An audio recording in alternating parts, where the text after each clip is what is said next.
오늘 성경 말씀은 사무엘하 9장 1절에서 13절입니다. 무비보셋은 다윗을 가장 아끼고 사랑한, 한편으로는 다윗의 목숨을 구해주었던 요나단의 아들입니다. 다윗 이야기에서 이 무비보셋은 3번 나오는데 오늘 이 시간 무비보셋이 등장한 사건을 차례대로 살펴보고 그에게 취한 다윗의 행동을 통해 지금 우리들에게 필요한 교훈을 알아보겠습니다. 첫 번째, 무비보셋의 이야기는 그가 아주 어렸을 때 일어난 일이었습니다. 무비보셋이 5살 때 기브온에 있는 사울의 궁전에 끔찍한 소식이 전달되었습니다. 그것은 할아버지 사울 왕과 아버지 요나단이 길보아 전투에서 전사했다는 소식이었습니다. 그 소식을 들은 궁전에 있던 사람들은 공포에 사로잡혔습니다. 왜냐하면 블레셋 사람들은 무자비했기에 이들이 곧 성으로 쳐들어와 궁 안에 있는 사람들을 모조리 죽일 것이라고 생각했기 때문입니다. 또한 사울의 혈연 관계에 있는 사람들은 다윗으로 인해 더더욱 불안해했을 것입니다. 왜냐하면 다윗은 하나님의 기름 부음 받은 자로서 그를 죽이려 했던 사울 왕이 죽었고 그와 우정 관계를 맺은 요나단도 죽은 이 마당에 이것을 좋은 기회로 여겨 성으로 쳐들어와서 그동안 자신의 목숨을 위협하고 편안히 살지 못하게 만든 사울 왕에 남아있는 사람들을 죽일 수 있다고 생각했기 때문이었습니다. 어쩌면 이것은 당시 왕권이 몰락하면 흔히 그랬듯이 당연한 것이기도 했습니다. 이러한 나쁜 예측 말고는 달리 기대할 것이 없는 상황이었기에 하인들은 모두들 살기 위해 도망쳤습니다. 무비보셋의 유모도 그런 두려운 상황에서 5살밖에 안 된 어린 아이를 데리고 허겁지겁 도망가다가 그만 아이를 떨어뜨리고 말았습니다. 그런 바람에 아이의 발이 부러지고 말았습니다. 유모는 발이 부러진 아이를 안고 요단강 계곡 동쪽에 위치한 작은 마을 로드바를 향해 황급히 도망쳤습니다. 뼈가 제대로 아물지 못한 무비보셋은 그 후로 다시는 제대로 걷지 못하고 절개되었습니다. 그는 그 마을에서 아무도 모르게 자신의 정체를 숨기고 살았습니다.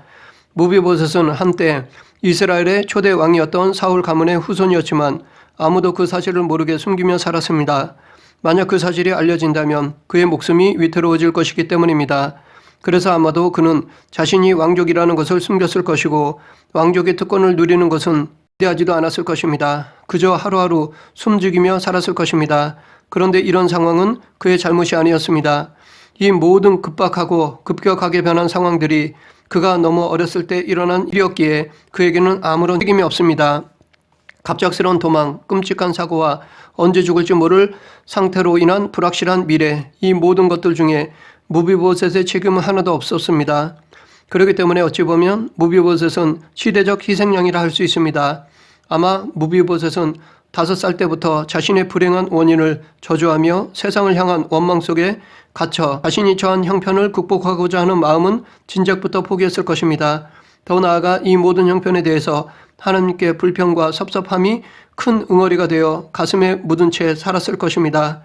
두 번째 무비보셋의 이야기는 오늘 본문으로서 그로부터 여러 해가 지난 후의 일입니다. 본문 1절에 보면 다윗은 내가 요나단으로 말미암아 그 사람에게 은총을 베풀리라 라고 하였습니다. 여기서 요나단을 인하여 라는 말은 그가 과거 사울을 피해 도망다니는 생활을 하고 있을 때 요나단이 베풀었던 은혜와 그와 맺었던 언약을 의미합니다. 다윗은 이스라엘 왕이 되고 왕권과 나라의 안정을 찾고 나서 어느 정도 마음의 여유를 갖게 되자 요나단과 맺은 언약과 그가 자기에게 베푼 호의를 기억하고 그와의 약속을 지키고자 했던 것이었습니다.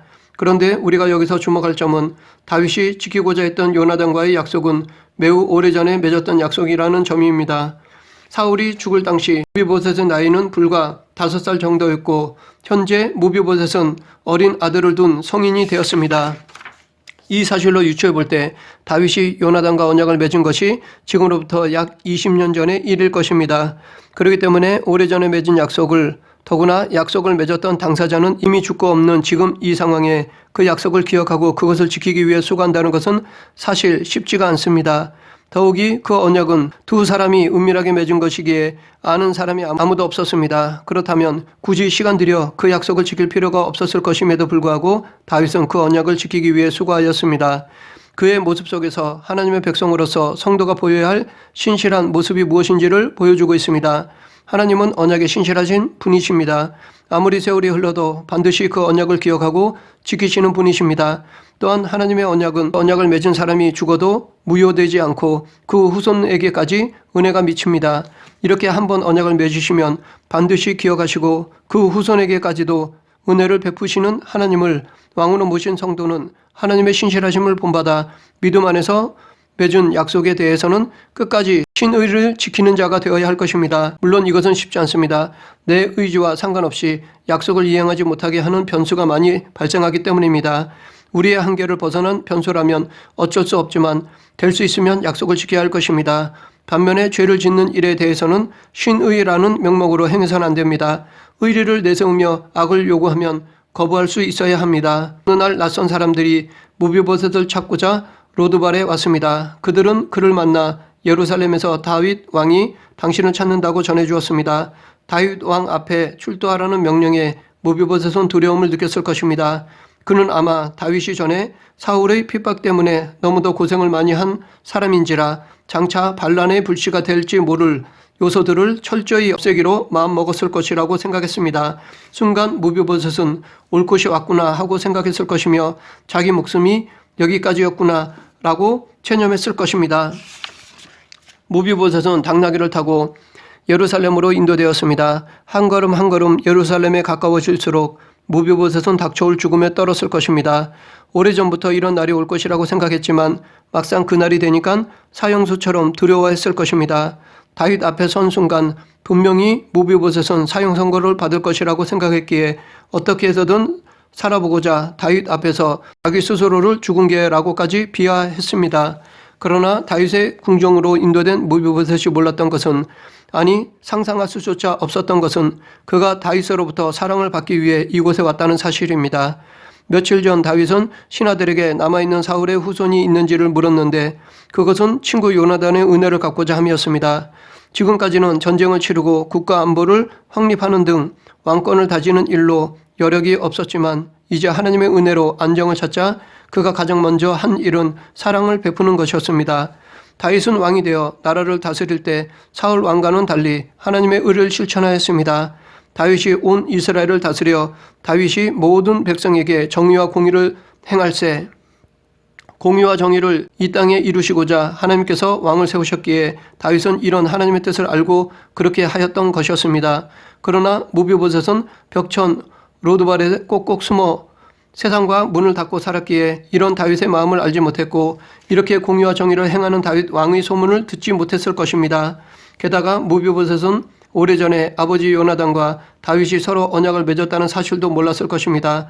요나단이 다윗을 도와 사울의 살인 음모를 피하게 해주었을 때 그들은 그 은혜를 자손들에게까지 이어지게 하고자 언약을 맺었습니다. 그런데 이제 다윗 앞에 그 자손이 온 것입니다. 비록 무비보셋 본인은 알지 못했지만 그는 다윗이 그날 요나단과 약속하고 언약했던 바로 그 사랑의 대상이었습니다. 요나단에게서 그토록 아름답고 귀한 사랑을 받았던 다윗은 이제 그 사랑을 요나단의 아들 무비보셋에게 베푸는 것이었습니다. 다윗이 무비보셋에게 건넨 첫 마디는 그의 이름을 부르는 것이었습니다. 여기서 다윗이 무비보셋의 이름을 다정히 부른 것은 진심으로 그에 대한 애정이 담긴 것이었습니다. 왜냐하면 당시 히브리인들 사이에서 타인의 이름을 다정히 부르는 것은 상대의 인격을 존중하고 그에게 자신의 사랑을 나타내며 친절과 격려를 표시하는 행위였기 때문입니다. 그리고 곧이어 다윗은 무비보셋을 향하여 무서워하지 말라라고 말했습니다. 이렇게 말한 이유는 무비보셋이 혹시 과거에 자기의 생명을 빼앗으려 했던 할아버지 사울 왕으로 인하여 사울 왕가의 사람들을 불러 처벌하려는 것이 아닌가 하고 오해할 것을 염려했기 때문이었습니다. 그렇기 때문에 다윗은 진정으로 사랑이 담긴 다정한 음성으로 무비보셋의 이름을 부르며 그를 안심시켰던 것입니다. 우리는 이 무서워하지 말라는 말을 성경에서 어렵지 않게 찾아볼 수 있습니다. 하나님께서도 그의 천사들을 시켜 두려워하는 자에게 이와 같은 말씀으로 안심시켜 주셨습니다. 한 예로 세례 요한의 아버지가 성전에서 분향할 때 주의 사자가 나타나자 그를 보고 무서워했습니다. 그때 주의 사자는 사과를 하여 무서워하지 말라라고 안심시켜 주었습니다.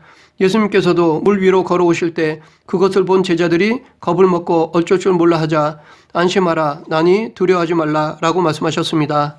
세상에 대한 무서움, 두려움은 우리들을 향한 하나님의 뜻이 아닙니다. 무서움, 두려움이 아닌 신뢰, 믿음을 더 원하십니다. 그렇기 때문에 하나님에 대한 신뢰, 믿음이 이것들, 즉 무서움, 두려움을 대신해 취해야 할 우리의 마땅한 자세입니다. 반면에 하나님에 대한 경외심은 합당한 것입니다. 하나님을 경외하는 것은 우리가 취해야 할 마땅한 자세입니다. 무비보셋에게는 다윗 앞에 불려 나갔을 때 다윗을 무서워할 이유가 충분히 있었습니다.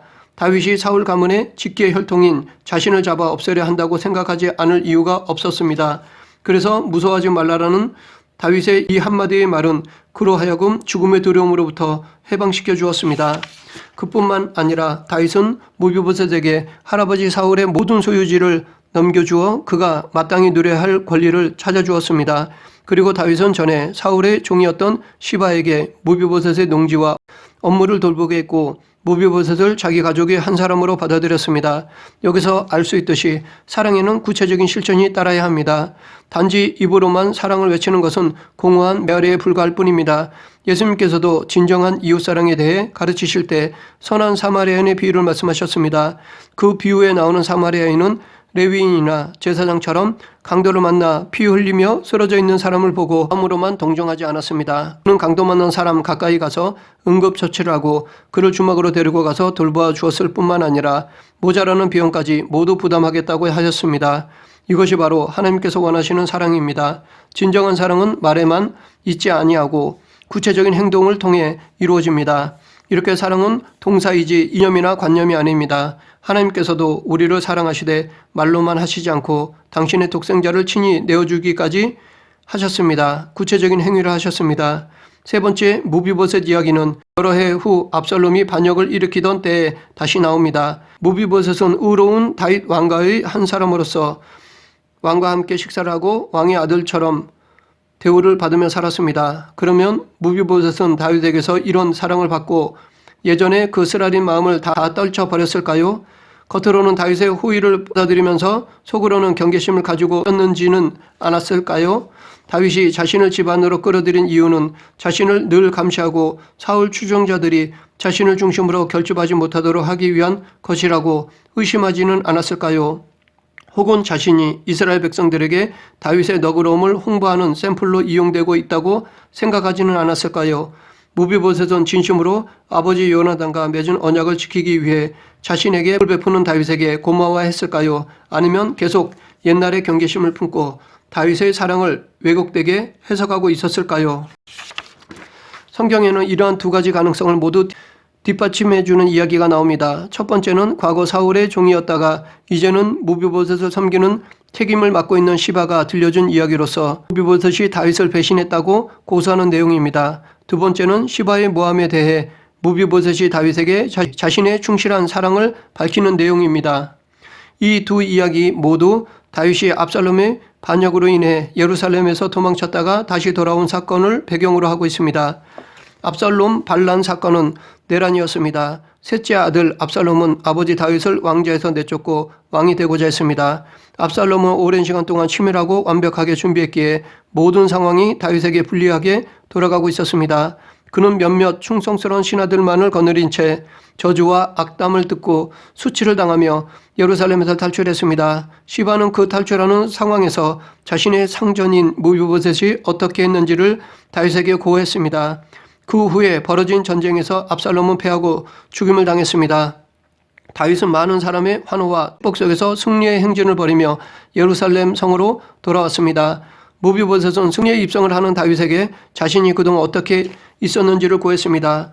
시바는 다윗이 예루살렘에서 탈출할 때 너희 상전은 지금 어디에 있느냐라는 다윗의 물음에 무비보셋은 지금 이 혼란의 상태가 자신이 왕이 될 찬스라고 생각하고 예루살렘에 그대로 남아있다라고 대답했습니다. 그러자 다윗은 더 이상 묻지 않은 채 시바의 이야기를 사실로 받아들이고 그 자리에서 무비보셋의 모든 소유를 시바에게 넘겨준다고 선언했습니다. 그러나 여러 날 후 반란이 평정되고 다윗이 예루살렘으로 돌아올 때 무비보셋이여 내가 어찌하여 나와 함께 가지 아니하였더냐 라는 다윗의 물음에 무비보셋은 자신도 다윗을 따라 예루살렘을 떠나기 위해 준비를 했는데 시바가 자신을 배신하는 바람에 탈 것이 없어서 꼼짝 못했다라고 대답했습니다. 그렇다면 누구의 이야기가 진실인가요? 이 이야기를 읽는 우리들의 대부분은 무비보셋의 편에 서게 되지만 사무엘서 저자는 고의적으로 최종 판결을 보류하고 있습니다. 왜냐하면 그렇게 함으로써 다윗의 반응을 돋보이게 하고자 했기 때문입니다.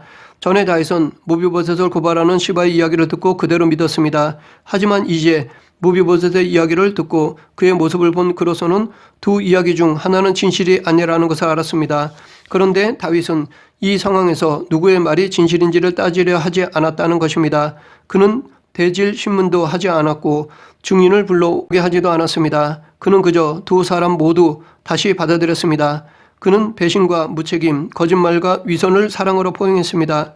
다윗은 전쟁으로 인해 몹시 지쳐 있었을 것입니다. 아들로부터 생애 최악의 배신을 겪고 거의 죽을 뻔했으며 비록 자신을 죽이려 했지만 그 아들의 죽음으로 인해 비탄에 빠졌습니다. 이런 다윗 앞에 지금 무비보셋이 서 있습니다. 다윗은 지난 며칠 동안 너무도 많은 변절과 너무도 많은 배신을 당했습니다. 시바의 말을 들었을 때 무비보셋 역시 자기의 사랑을 저버린 또 한 사람의 배신자로만 여겼을 것입니다. 아마 그는 친아들에게서도 배신을 당한 판국의 사울 왕족인 무비보셋이 배신하는 것은 당연하다고 생각했을 것입니다. 그러나 무비보셋의 말과 그의 모습을 보고 시바의 말이 사실이 아니었음을 알았습니다. 다윗은 과거에 무비보셋처럼 모함을 많이 겪어보았기에 오랜 연륜으로 무비보셋의 말이 진짜인지 거짓인지 구분할 줄 알았을 것입니다. 하지만 이 일로 시바의 잘못을 문제 삼지 않았습니다. 그도 무비보셋과 같은 베냐민 지파였기에 함께 사랑으로 품었습니다. 더 알려고 하지도 않았습니다. 그는 무비보셋을 사랑하되 끝까지 사랑했습니다. 여기서 다윗이 다시 한번 하나님의 마음에 들은 이유를 알 수 있습니다. 하나님은 공의로우시지만 동시에 사랑이 한이 없는 분이십니다. 그래서 자기 죄를 철저히 회개하는 자를 용서해 주십니다. 다윗은 이런 하나님의 마음을 알았기에 예루살렘으로 돌아올 때 자기를 저주한 시므이가 베냐민 지파 1000명과 함께 나올 때 시바도 자기 아들들과 함께 나와 다윗에게 사죄했습니다. 다윗은 그의 회개를 받아 주었고 사랑으로 품었습니다. 이렇게 다윗은 하나님의 공의와 사랑을 행했습니다. 말씀을 정리하겠습니다. 오늘 본문에서 다윗은 앞으로 오실 예수 그리스도의 사랑을 희미하게나마 우리에게 보여주고 있습니다. 그리고 오늘 우리들이 어떠한 모습으로 살아야 하는지를 분명하게 보여주고 있습니다. 다윗은 하나님이 평안을 주시고 높은 권세를 주셨을 때 이것을 자기의 욕망을 채우는 기회로 삼지 않고 오히려 과거의 약속을 실천하는 기회로 삼았습니다. 즉 다윗은 요나단으로부터 받은 은혜를 갚기 위해 또한 언약을 지키기 위해 그의 아들 무비보셋을 찾아 그 사랑을 베풀어 주었습니다. 다윗은 믿음 안에서 맺은 언약을 신실하게 지켰습니다.